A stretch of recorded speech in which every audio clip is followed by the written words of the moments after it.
What's going on, everybody? This is another Whiskey Web and Whatnot, your favorite podcast about brick masons. No, it's not. It's Whiskey Web and Whatnot. I'm Robbie the Wagner. This is Charles William Carpenter III. We are live at the Multnomah Whiskey Library.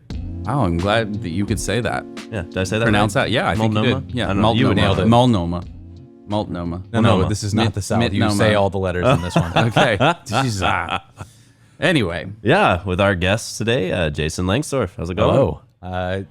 I'm great. I've already gotten to insult you once, so this is going to be a great episode. I think this is Keep 'em that's coming. just the beginning of it. This is perfect. Well, I guess we're friends now. You are now a frequent guest of the podcast, so So this is round two. Yeah. We'll keep them coming. Well, since the last time you were on, do you do anything different? I don't know. I don't. Yeah. All right, we'll just end it there. Yeah, I'm not sure where I was the last time I was on, but these days I am making developer content full time at Learn with Jason, and I'm a consultant for DevTools companies. Very cool. Cool. I believe you upped your camera game since last time. That was probably Oh my God, we shouldn't talk about that. My wife gets very. I bought a little camera robot. Yeah. I love that little robot. Let's see this. We are going to talk about that later. Yeah. Okay. All right. We'll talk about the robots. Yes. Yeah, we start with the important things. Yes. So we're on Whiskey Web and Whatnot. So let's take a look at this tequila. No, it is a Scotch today. Bunahaben.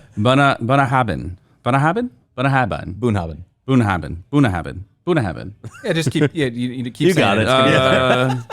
Bunny hair. Okay. It's a single malt squat.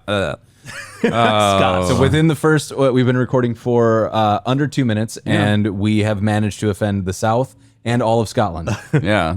Yeah. Well, Good. Well, we want everyone to feel included in the offense. I mean, we got another 58 minutes. We can get everyone. I will. Don't worry. I'll cover it. I'm really good at that. So this is an 18-year-old Scotch from Islay.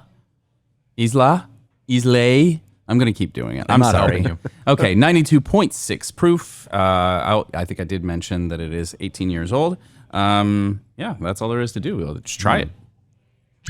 I learned about this Scotch from Tanner at Front End Masters. Because every time you go to Front End Masters, after you do your recording, your workshop recording, Tanner has this locker full of really good Scotch. Oh, wow. And if you are into that, he asked me to describe myself as an animal, and then he picked this Scotch out, and he was right.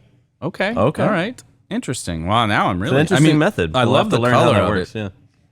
I mean, dark. 18 years old, so I would expect it to be quite dark. Yeah.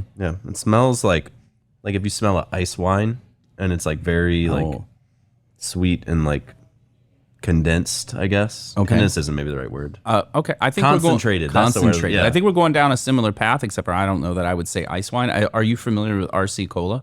Royal Crown Cola. Yeah. It smells like I used to flat have RC ours, Cola. Yeah, I loved RC. I do get some of that. Yeah. Now that See, you mention I'm it. not, I think that was on the bottle, flat RC Cola. Yeah, that's what they say. They're like, Bunahababan, like Royal Crown Cola from Scotland. I'm from Scotland. I'm not with him. Oh my God. All righty, I should taste this. You're having too much fun. All right, that was a different accent. You'd think I had drank more of it. I hate it. Yeah. I just have It to actually do some does filler. taste kind of like flat cola too. So what I love about this is, so this is aged in a sherry cask. Yes, Right. I got And that. so it picks up a lot of that sweetness. Yeah. So it's got all of it's like big like a Scotch. Yeah. And it's got that, that kind of smoky, and also because of the sherry cask and because it's 18 years old, it just mellows out and you get this really, it's sweet. Yeah. And like if for anybody who doesn't drink Scotch, like it's not sweet. Yeah, usually don't get this that. This is probably the least scotchy Scotch that I've ever had, to be honest. The muckety muck was pretty good. And I think Yeah. this is honestly, I think Scotch is one of those rare products where like the price tag matters. Like I think there's a point of diminishing returns on Scotch, but I have definitely noticed that if I buy a bottle of Scotch and it's cheap, I It's gonna be understand why cheap. people don't like Scotch. Yeah. You know? Yeah.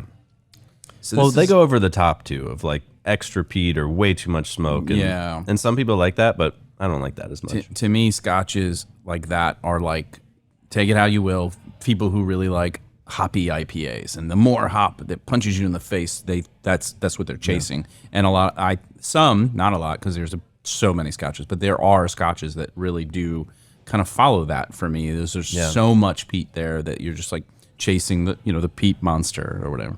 Yeah, I think there's definitely a tendency, especially amongst like, I don't know, I feel like this is an American phenomenon to decide that if something is good, then more of that thing is better, and the most of that thing is best. Yep. And we stop worrying about whether or not it tastes good, and we start chasing like a content. Like I feel like there was a point in time where every microbrewery was going for like, is it IBUs or the hops content, right? And it was like a contest to get the highest IBUs, and it had just reached a point of absurdity. Yeah. And I don't know. I don't really drink beer, so I should stop talking about it. But but I stopped drinking beer largely because of that. Like I felt like most of the beers that I could get were like, what if we took a beer and then pushed it way past the point of being a beer to either being like, we put 18 pounds of chocolate in this, or we put more hops than anything else into this beer. Yeah. There's more hops than water in this beer. And then you actually have to chew it. And at that point, it kind of doesn't cease to be a beer, you know? It's like, that's the thing. I know. Like you're having a light salad. Yeah. Yeah. You get all of your carbs and vitamins and whatever else. You put some ranch dressing on it. Yeah, there you go. Yeah. It's good for the colon. All right. I'm going to regress back to this thing because still feel the cola on it. I'm getting like residuals of like a cigar almost. Like a lot, like cigar leaves, or like when I would smell a fresh cigar, I'm kind of... I feel like it's got all the things that I like. I'm just going to take another sip. Yeah, I need to find some obscure descriptor here. Yeah, you're lagging behind a little bit on that. While he figures out words, I think it is a very American thing to like, this is good, more must be better. And I think that's how we end up with a bunch of like 6-foot lifted trucks that never go off road and crazy stuff like that. And I'm sorry if you have one, but no, I think that like you're right. Like I think we like the pursuit of more. Yeah. One-upping arbitrarily. And it's something that I've noticed infects us across like everything. I do this. My pursuit of more is cameras. I'm always thinking about like, how can I get a better shot? I do not need a better shot. Like my iPhone gets a great shot these days, right? And so why am I worrying about frame rates or pixel density or any of these things? Like I can't upload any more pixels to YouTube.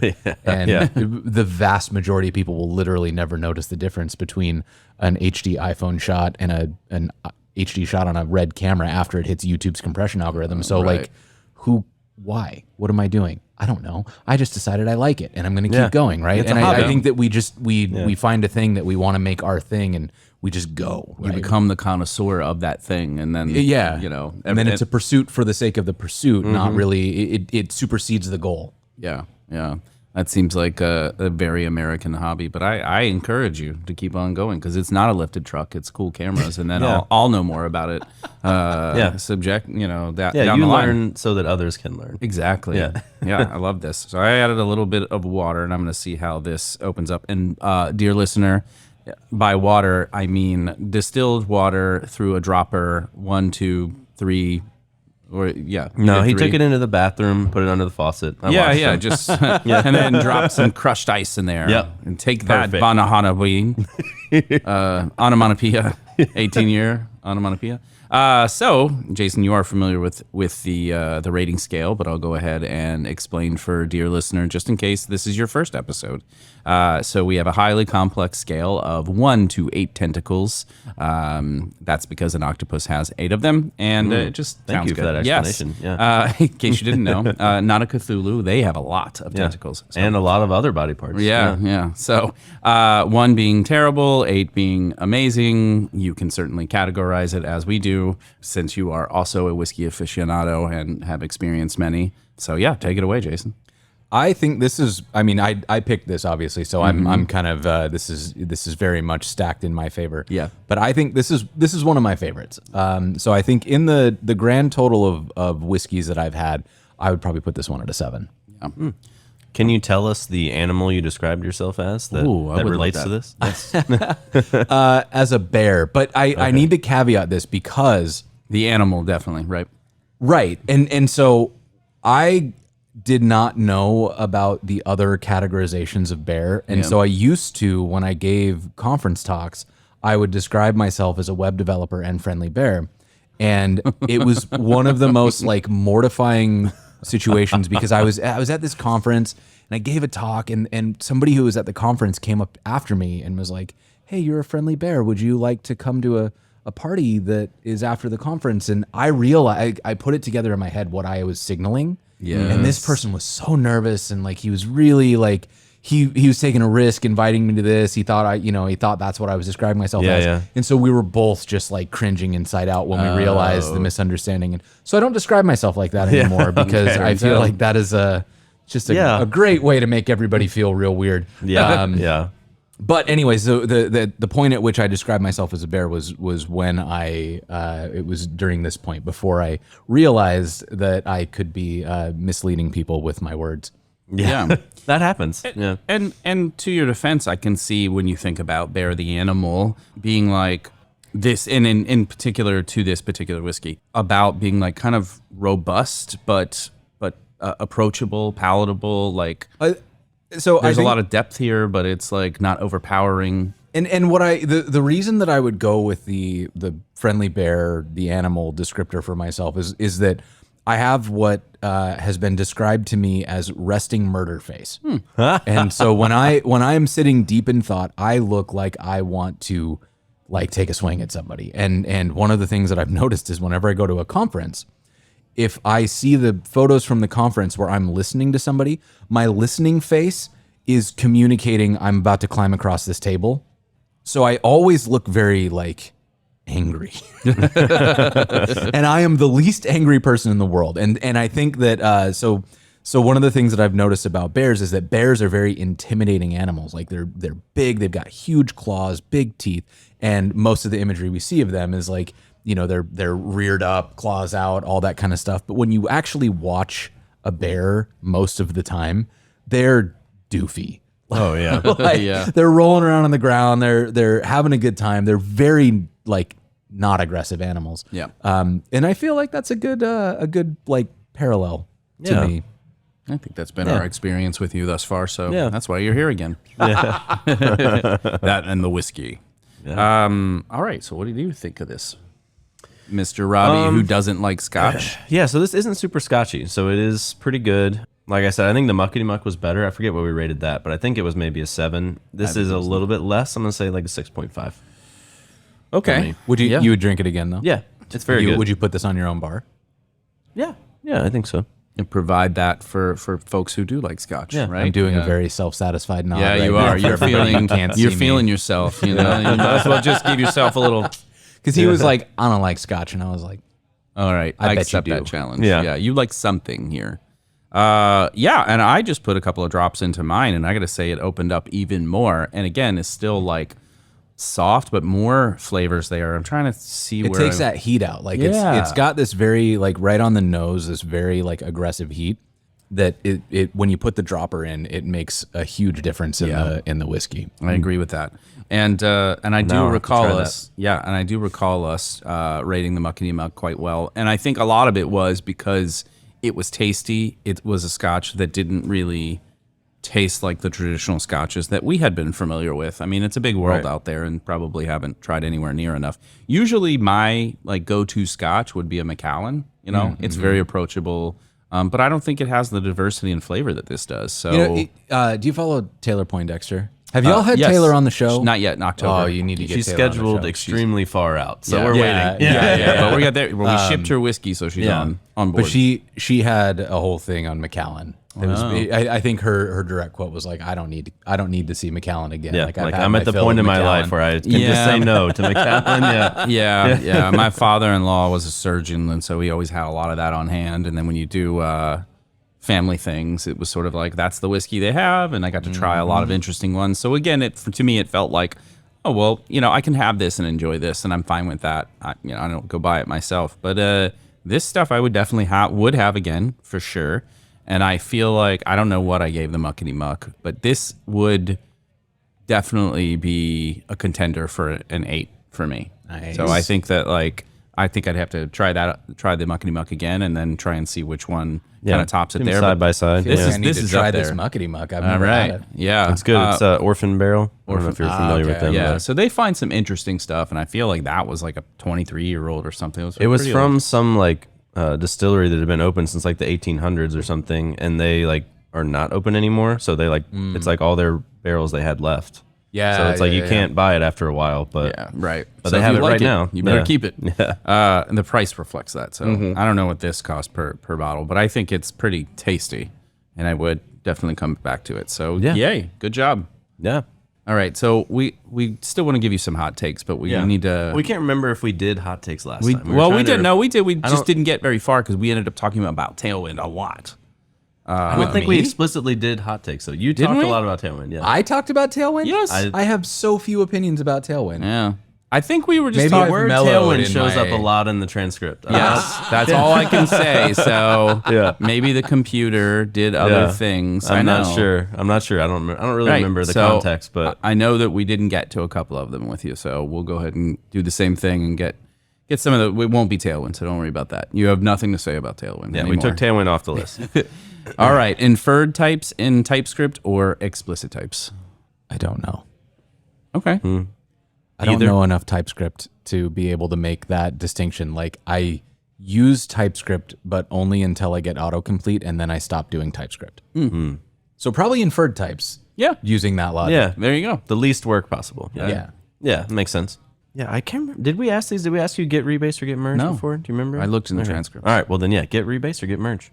I rebase, but really I use whatever the default in the repo is. Like I don't care. Here's what I've noticed. In my career, I have looked at the Git history in total. Like I've been doing this for 20 years, 5 or 6 times. Like it just doesn't matter. All right, fair enough. That is fair, yeah. Yeah, unless something goes catastrophically wrong and you're looking at who to blame for it, I feel like you don't really look. Interactive rebases I appreciate it when interactive rebases or cherry picks or something. The things that, like when you get in the knee deep into some stuff and it gets complicated and you don't blow the whole damn thing up, then I like the rebase. But I love a rebase, and as soon as a rebase gets too complicated, I'll look at a merge, and if the merge won't work, then I force push main. Nice. I don't care. YOLO. YOLO. Yeah. All right. Fair enough. I frequently will like copy the few files I actually want and just blow everything away, pull down latest, and then just copy those back over. That's right. You teach that repo a lesson. Yeah. Yeah. That's funny. Yeah. What do you think about milk? Milk, lemonade, round the corner fudges made? What? Jesus. I thought the milk thing on its own was weird, and then you went I just there. took it up a notch. That was good. Okay, that was that's good. perfect. My contribution to the milk discourse was that I think we're all into it because 2% is roughly our test coverage. Got him. Nice. I like that. Well, you're up. Oh, what's the next one? Good job. Or do we actually want to ask? Why did you put this question? Because I want you to ask Is he even it. aware? Okay. Did you know even that we were on Front End Feud recently on JS Party? No. Okay. Are you surprised, knowing that we are on, that we did not win? No. Yeah. There we go. See, that's an acceptable I don't think anyone answer. is surprised. There we go. There we go. Thank you for placating me. Yeah. What is your least favorite programming language? I don't know. All of them. All of them. They all suck. I realized about myself recently because there's like these really heated debates about like TypeScript versus JavaScript or Rust versus WASM versus PHP versus React is becoming PHP. I just don't care. Yeah. Like I've realized that what I care about is that I have a bunch of silly ideas in my head, and I would like for those ideas to be on the internet in a place that my friends can click on them and see the silly idea that I had. Yeah. And I used to do that in PHP back in the day, and that had good parts and bad parts. I do it today in like Node and JavaScript, and that's got good parts and bad parts. when I can, I write it in HTML and CSS because that's far less complicated to keep running. Heresy. And it just kind of is what it is, right? And like if tomorrow we're all writing in HTMX, I'm gonna learn that and use that too. Like I just don't care. Like I want to build cool shit for the internet, and the tools are just tools, right? Like they'll continue to be valid until they're not, and then we'll have a different set of tools that let me have my silly ideas. And I think I've had stronger and stronger lack of opinion about building an identity around like what tools you use. Like I don't know, it'd be super weird if you like walked into a home renovation project and the guy was like, I'm a hammer guy. It's like, well, okay, but we need to screw this in. Like, nah, we're gonna hammer that screw in. It's like, well, but okay, That's the best analogy. I guess. Yeah, I love that analogy. I'll probably steal that at some point. I mean, for real, like this is how a lot of people are approaching programming right now. Is Absolutely. like it's the equivalent of saying like, no, I'm a hammer guy. I'm gonna hammer that screw in, and it's like, I okay, use but hammers, by the way. it's a screw. You need like. They're like, no. So here's what you do. You just cover the screw in putty, and then you hammer it in, and then the putty glues it to the wood so it doesn't fall out. And it's totally fine. I'm not living in that house. I mean, you're technically not wrong. Yeah. There are easier ways. They're like, nope, not for a hammer guy. Yeah. I think that's the best way I've heard that put. I know. So I think you nailed it. Yeah. Nailed it. Pun intended. But really, to go back on one of the things you said there, which is exactly that. People have associated their identities to these programming languages and technologies. And I mean, you can have pride in your work, and I don't think there's anything wrong with that. But also, at the end of the day, the output is what matters, and how you got there isn't as important as long as the output is successful. Yeah, I mean, I've been cracking this joke. Like, there's this comedian Mitch Hedberg, which anybody born past 1990 might be too young to remember. But Mitch Hedberg had this joke that I love. He's like, I'm a comedian, and so my job is to write down things that I think are funny, or if the pen is too far away, I have to convince myself that the thing I thought wasn't that funny. And that's one of my favorite jokes because it applies to so many things. And I think that as web developers, our job is to make good experiences that are performant and easy to maintain and fun to use, right? Or if all that's too hard, we got to convince our team to rebuild in the latest framework. Yeah. That joke was funnier in my head. No, that works. I love Mitch Hedberg. It has nothing to do with technologies, but one of my favorite jokes is, and again, it kind of comes back to the simplicity of it all, which is, I got to get some business cards because I want to win a free lunch. So for the first time since the episode where Chuck had the maple flavored whiskey and declared he was going to go get another one, we have a second whiskey in the same episode. Yeah, how about that? Okay, so let me tell you a little about this one, folks. We're bringing back a favorite. What's the name of that favorite, Chuck? Chicken cock. This one doesn't have the same kind of ornate bottle, but it's still a nice one. This is the Island Rooster rye, and it is a rum barrel finished rye, 95%, 95 proof, 47.5%. Very different number. Yeah, so I would say it's 95. It's why does this say Everclear? I think I'm overpaying. So this is a small batch, says 25 barrel batch from Kentucky to the sand. Is that how many barrels do you usually have from a batch? More than per batch? Okay. Yeah. A normal batch would be like way more. So this would be a small batch. They're just saying small batch, but being very specific about it this time. Okay. So let's pretend not 26 barrels. Yeah, only 25. What happens to the 24th barrel? Something of that nature. I can't do this. I was just about to pour my own stuff again. You're like, real big. What's happening here? Hey, we're about to get bounced out of the normal whiskey library. Yeah. Perfect. Yeah. Listen, I don't live here. They've been very accommodating. Yeah. It smells a lot like a Hawaiian pizza to me. I was like not just pineapple, but like some meatiness. I wasn't getting that at all. I get a little lime, actually. Some lime and maybe like just leafiness, like those lime leaves, the kaffir leaves like or whatever they call them. Maybe some lemongrass. Yeah, maybe lemongrass actually. Maybe that's like where y'all I'm are just saying words. I always just say words. Yeah. I know we don't know each other that well, but you've figured that out at least. You can pick any word and suggest it, and we'll probably smell and taste it. That is not what I expected. Oh, that tastes much different than the smell. I feel like we kind of blew our palates out with the Scotch. Yeah, and now we're back to a rye, and I'm like, that kind of tastes like juice. Yeah. Right, yeah. It's the brown juice. Yeah.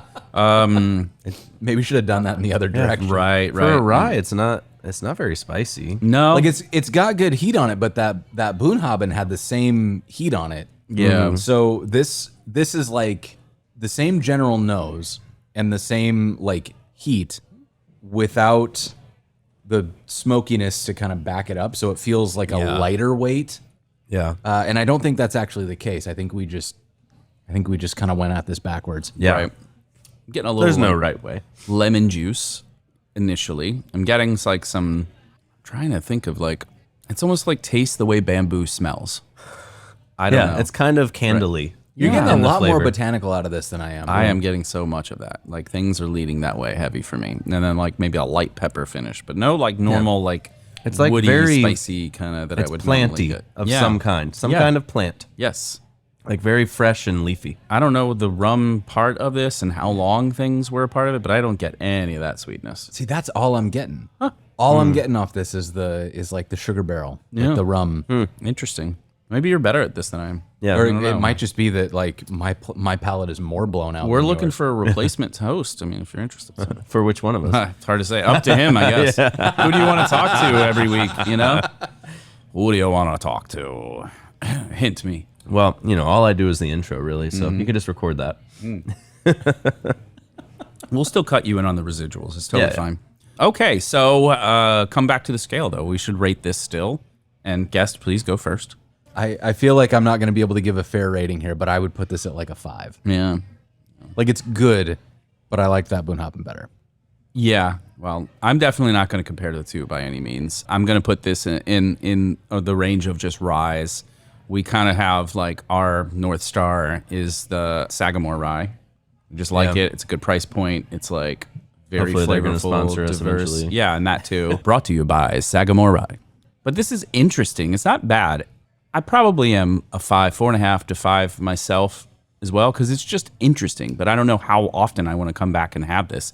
And that's a shame because I like saying chicken cock. I'll have I the know. chicken cock rye. I'll have I'll have a double of the cock. The extra large cock. Whoa. He said it. I didn't go there. I'm similarly displeased because I do love them as a brand, but like compared to other ryes, which I love a lot of ryes, it doesn't do it for me. So, yeah, I mean, this might be a 3 for me. Like, it doesn't have any spice that I'm detecting, and I need that from a rye. Okay. That's the reason I drink it. Like, I agree that it has some interesting things that you could like. It's interesting for a couple of sips, but it's interesting in the way that like that. What was it? The Boss Hog Magellan or whatever was like it's not something that I would drink more than a few sips of. It's like, oh, that's a cool flavor for like a minute, but I don't want to sip on it. But so it was like this one's kind of in that category for me. But I think when I think of rye, the defining characteristic for me is that you start to feel it creep up into your sinus, and it's and like not in an unpleasant way, but you just sort of feel that like sinus clearing. It's sort of like having a menthol cough drop or something in the sense that it sort of like opens your head up. Yeah. This doesn't have any of that. No, it doesn't at all. Yeah. This to me feels like it's the rye equivalent of like a kind of fresh Thai meal. Like it has the flavors that I would get out of a Thai meal. Like not the spice, obviously. Are but we like, drinking the same drink? I'm agreeing. I agree with you. Yeah. See, I don't know. Like if you had some fried rice with some pineapple or something. Like, See, for me, I'm just thinking of like I don't know, something that has lime and the leaves and all of that, like and the lemongrass just makes me think of like Thai food. yeah. Okay, I see where you're coming from. I know it was like out of left field with that, and you're like, "This is what? This is not pad thai. This is not." There's no curry in here whatsoever, so I get that too, right? Like, Where'd that dropper go? I'm curious. Yeah, right here. Yeah, I think we're gonna have to circle back around on it. All right, See what let's that does. try this with a little water. Let's see what happens. And maybe that's the problem. We put a little water in, and it's a 8. And then it becomes amazing. Okay, so you have a post debating whether or not grinding is good for your career. What are your thoughts on that? So this is one of those questions that I feel like has to be answered in person because it's got so much nuance to it, right? Because the idea of grinding has become a very polarizing thing where it's like, you know, you either are somebody who works all the time and never stops, or you're somebody who a job's just a job. I don't care about this stuff. And I don't think that's actually what we're getting at. And so I feel very strongly that the idea of being always on is detrimental. Yeah. I think that it is extremely important to have space from your work. It's extremely important to do things that disengage you from the work, because your subconscious does a lot of connective work between ideas when you're not engaged with it. And I also think it's really important to have a broad base of interests and skills, because that also allows for lateral thought and connections that don't make sense if you're super, super narrow in the way that you think. So in that sense, I don't like the grind set of like, oh yeah, 80 hours a week, like we're going. I have personally built a lot of my career off of working weird and long hours. And so I do think that there is value and that there is something to be said for this idea of investing in yourself by saying, this is my focus and I'm interested and I want to learn, and putting in longer hours or extra hours, or, you know, doing things that are fun and interesting to you. You can kind of make the job your hobby. And so, you know, if you do your day job, you're going to code, and then on the weekend you want to play with an idea and it's code, that is investing in your career, and that is going to make you a stronger coder. It's going to help you learn new things. But there's a push and a pull to it, where if you put everything into coding for long periods of time, you're going to become less interesting, because all you ever talk about is code, all you ever think about is code, and you just sort of lose the dimensionality that makes a person a person. Like, it's not fun to talk to somebody who will relate every single sentence back to what they're interested in, and it's always the same thing. Right? Like, we've been in those conversations. They're not fun to be in. Like, you don't want to be that person. And also, I just have found that folks who get too focused on this and, you know, one, make it their identity, like you're very one-dimensional, but you also kind of lose your creativity. Like, it's how you become a hammer guy, is you get so focused on this that you forget that there are approaches outside of the one you've chosen that you focus on for 90 hours a week. And so I think all of that, to sum up, is it is okay to put in extra hours when you're learning or when you're excited. It is also very important to give yourself space and walk outside of the career and make sure that you're giving yourself room to breathe and grow. And both are important. It's two sides to the same coin. Like, without one, the other won't give you as much benefit, right? You need them both together. Yeah. I also think that, like, you have to be really honest about, are you enjoying what you're doing or not? Because a lot of people grind just to grind. They're like, everyone has to grind to, like, succeed. And that's different than, like, I'm really excited about this technology and I want to spend extra hours, or like, my brain doesn't work on a 9-to-5 schedule and I'm more productive in late hours and I want to work longer, or whatever. Like, if you're still having fun and, like, it works with your brain and thinking style, then, like, I think that can be okay and a healthy thing to do. I feel like that conflates two things that I actually think are really important to disambiguate, because on the one hand, I think I've tweeted this before and it was very contentious, and so this is probably the closest thing to a hot take. There you go. That and you brought it. Is that the most damage that's been done in our industry is that a lot of people code as a hobby and therefore treat their jobs as a hobby and don't think about the requirements of the job. They think about what's fun.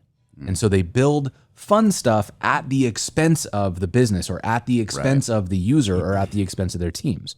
So fun is very, very important. I am a huge proponent of it. I believe in fun.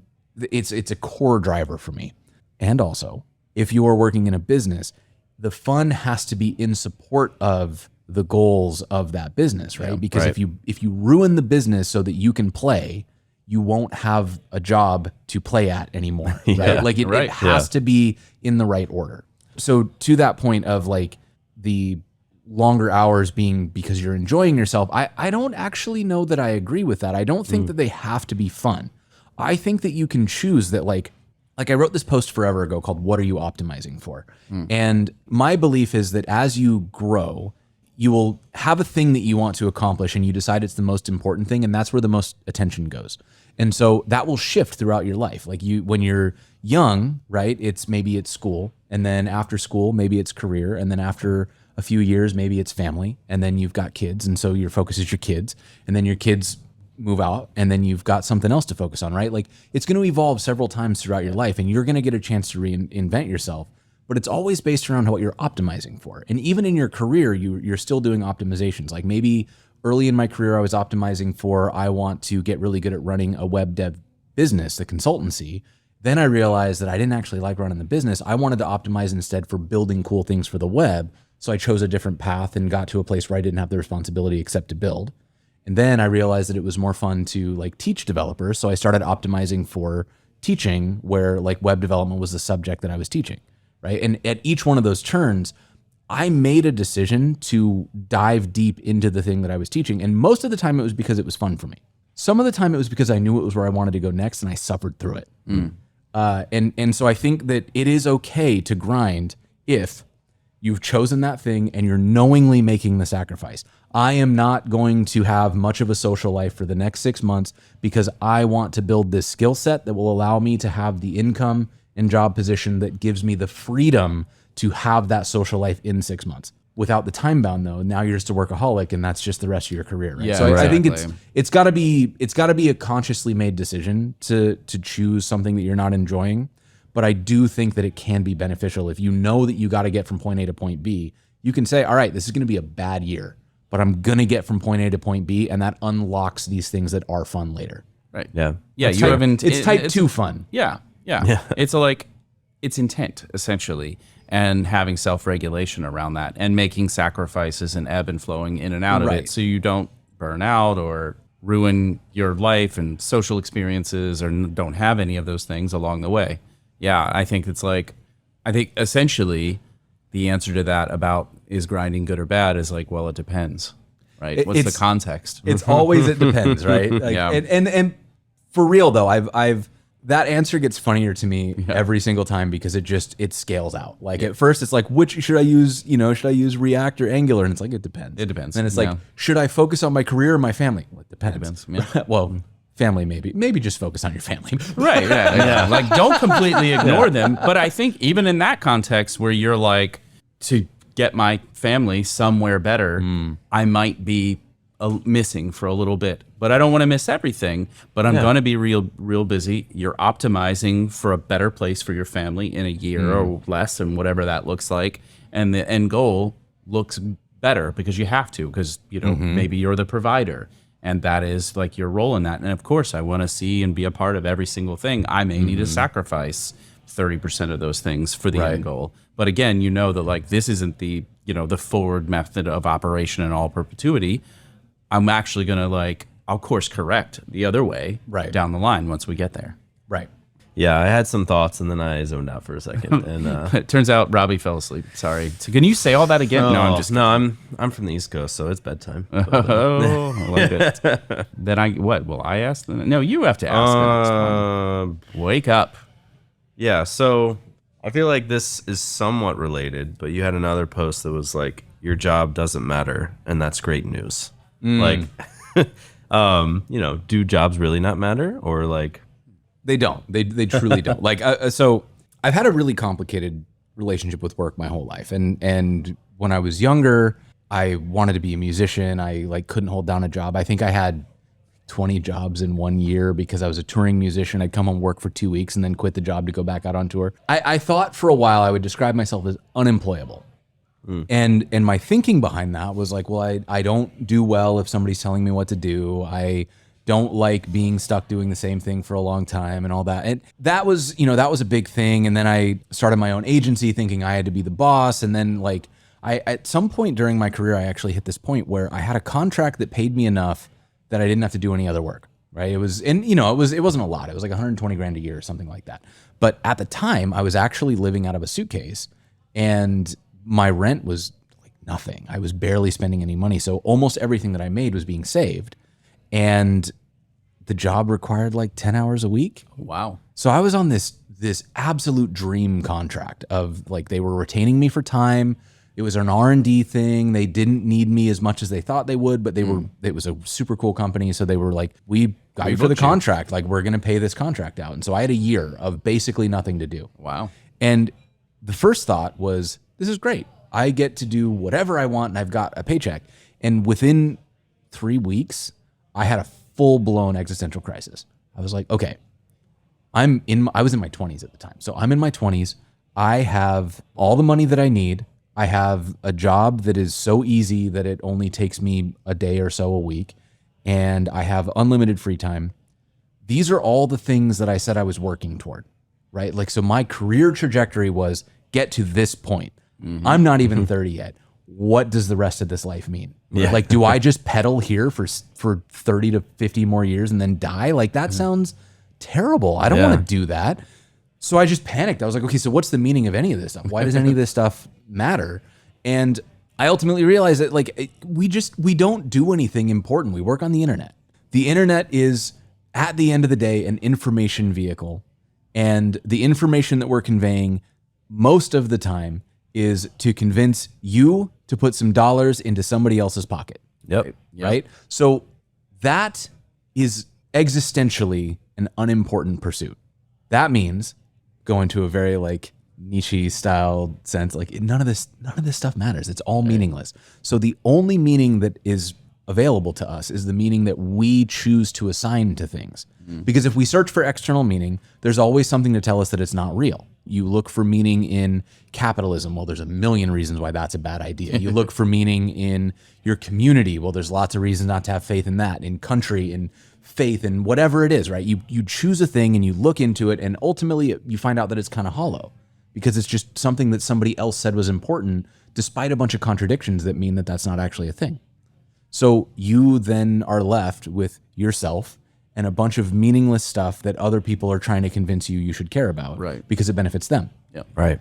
So what do you do? Like, what choices do you make, right? And the only thing left to you then is to decide, well, what makes me happy? Like, what feels good to do? And not good in like the immediate hedonistic, like do whatever you want sense, but in the like what makes me want to get out of bed? Well, I want to make the people I care about have better lives. I want to create a space that looks more like the space I thought would exist, you know, more equitable, more inclusive.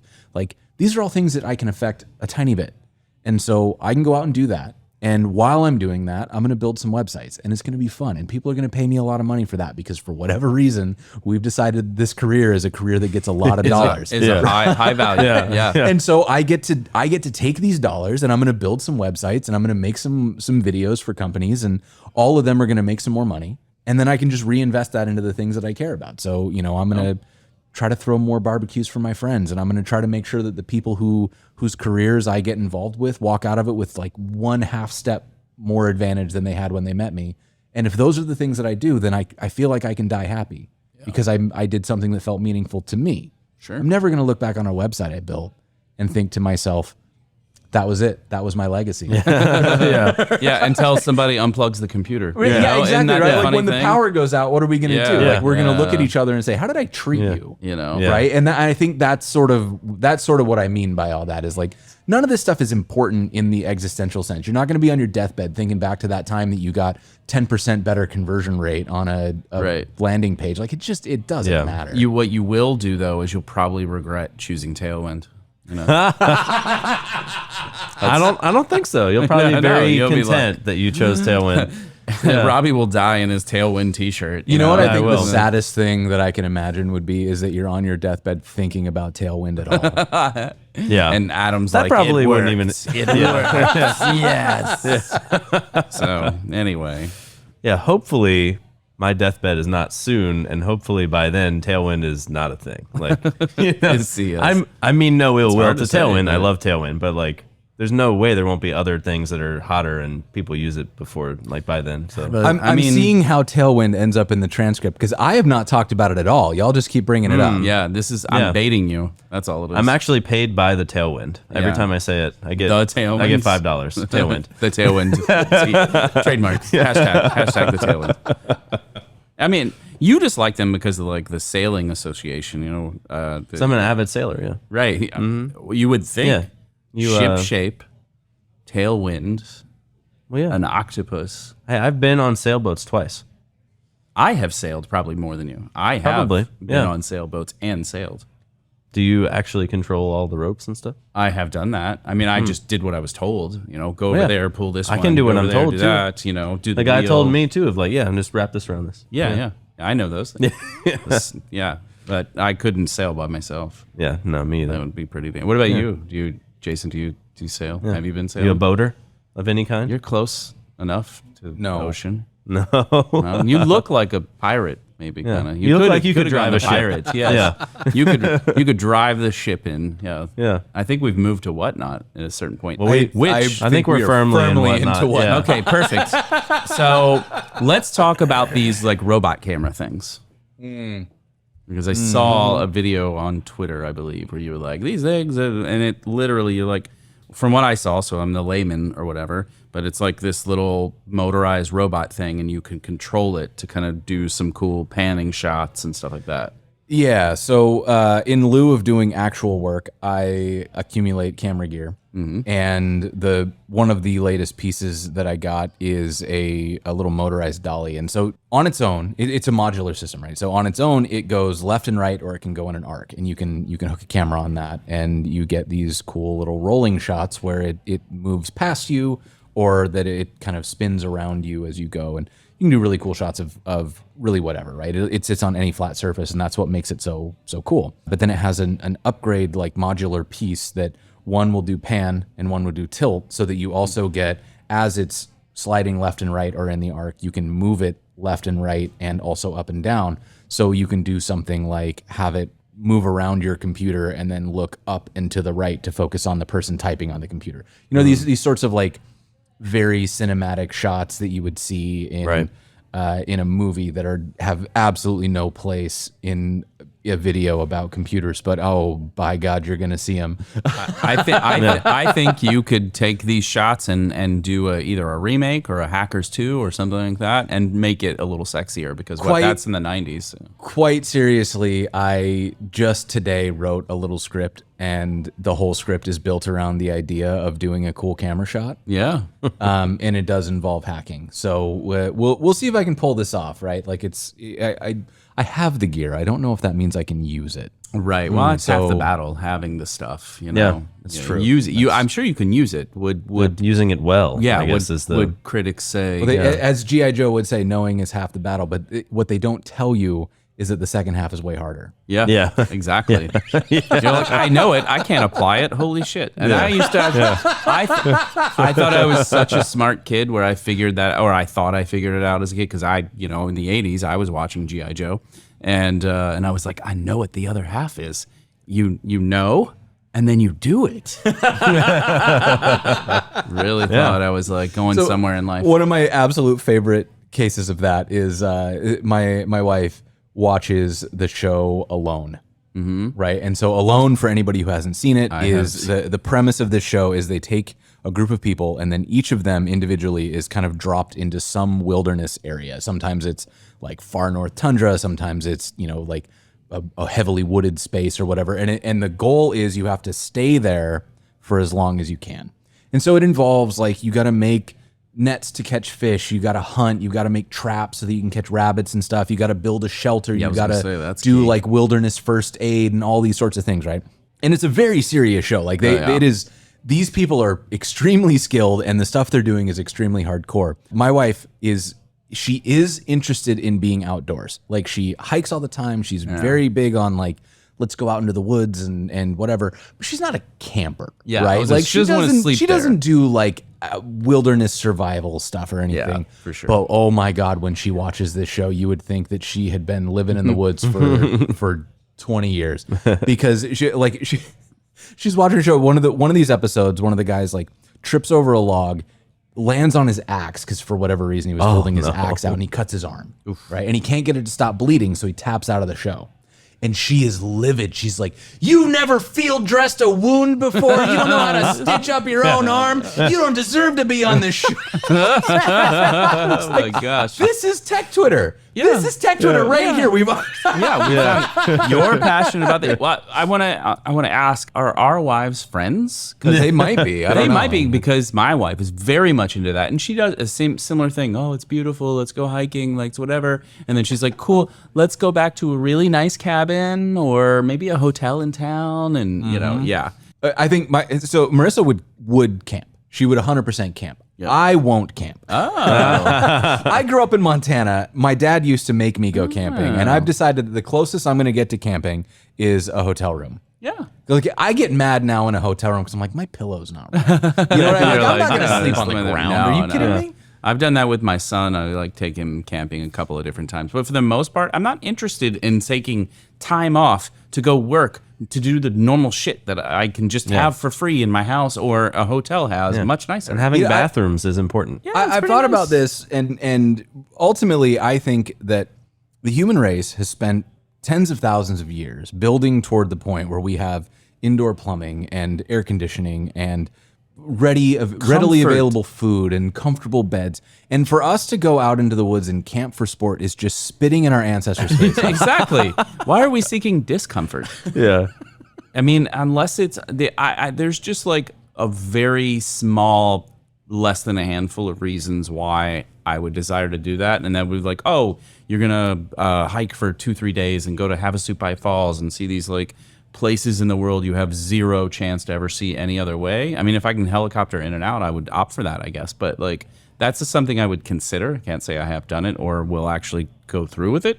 But I've thought like maybe I would then, but otherwise it just makes me mad. I had, even as a kid, like in high school and stuff, I had friends that would go camping and stuff. And it's like, why do I need to go and work out in the woods just to get drunk around the fire? Can we do this in my backyard? Like, who gives a shit? And then I'll go sleep in my own bed. Like, it's like the whole like one-upping thing of like people do it, I feel like, because they want to show they can do it. Yeah. And like it feels cooler to be like, I did this thing and it was hard work. And then we drank by the fire instead of just drinking. And I think also another facet of it, and you might be able to appreciate this, Jason, is gear accumulation. Is that you can go down a rabbit hole of like fancy light gear, and that's all part of it too. And like, you know, try to make the woods like your house. Like any of these hobbies, like all of my hobbies are just patently absurd, right? and I think that for anybody who goes deep on a hobby, like it reaches a point of absurdity very, very quickly.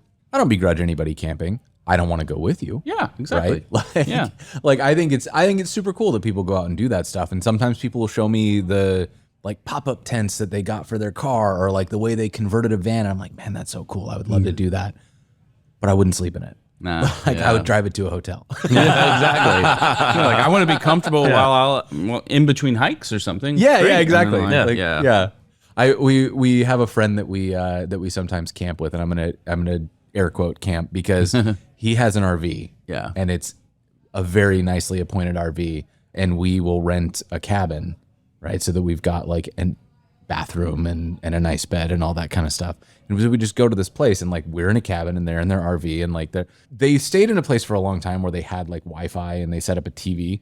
We don't typically do that because I love the experience of camping during the daytime. Like I like being outside by a lake, reading a book. My phone doesn't work. Like it's just this kind of like peaceful quiet. Yeah, right? Agree with this. Yeah. And I like building a fire at night and having a meal around the fire, and then we cook marshmallows if there's kids around or whatever. Yeah. And then I go and sleep in a bed. I think I like everything about camping except the sleeping part. Yeah. I don't want to sleep on the ground. I don't know. Maybe if I did more yoga, this wouldn't be such a problem for me. But if I sleep on the hard ground, I just walk with a limp for like days, and it's just not worth it to me. Yeah, that's reasonable. I've been in a heavenly bed. Why would I want to sleep on the ground? Yeah. You know? They do make really nice mattresses for camping. I suppose there's all of but temperature regulation. Am I too cold? I'm always either too cold or too hot in these circumstances. Like, all of that. Like, where am I going to plug in my refrigerator? Like, how do I keep the champagne Well, if you car cool? camp, that solves that problem. Because you put stuff in the car. Like, we would bring iPads and you watch football while camping. Like, you know. So it's just like stay at home. But you have the outdoors around you. Yeah.